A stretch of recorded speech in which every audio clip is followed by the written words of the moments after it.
Experiences were shared with the Newton Police Task Force on how they interacted with the Newton Police Department over the years. This information will help the task force create recommendations for any changes to the police department. Jason Saperstone has more. The Newton Police Task Force held a Zoom meeting to allow citizens to share their stories of encounters with the department. Members of the community shared their own personal stories for the duration of the meeting. Members of the public are invited to speak for 3 minutes about any experiences, positive or negative, that they have had with the Newton Police Department.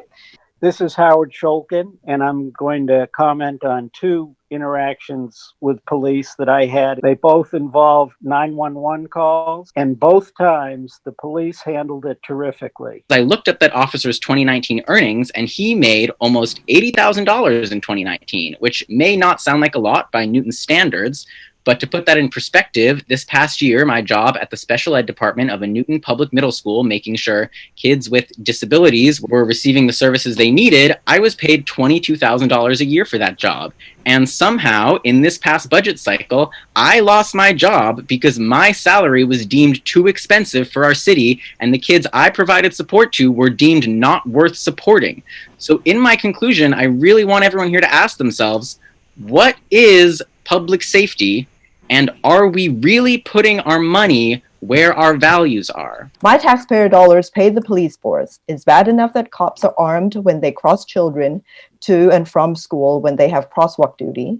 There's absolutely no need for a gun to be present so close to children. Yet I have seen this several times. Way too many guns on our street. I'm embarrassed that this mostly white, mostly male, mostly racist, mostly corrupt, mostly bloated and inefficient organization represents my town. I have called the police many times in the last 30 years about leaf blower violations. And I've had many experiences where the police just do not show up at all when you call to ask them to help support you about an ordinance that is in place. My sophomore year at Newton North, I was raped by another student. The officer who interviewed me was one I knew from school, as she was often at Springboard. It was an interrogation where she asked me the same traumatizing questions over and over, and eventually accused me of getting drunk, making a mistake, and calling it rape as an excuse.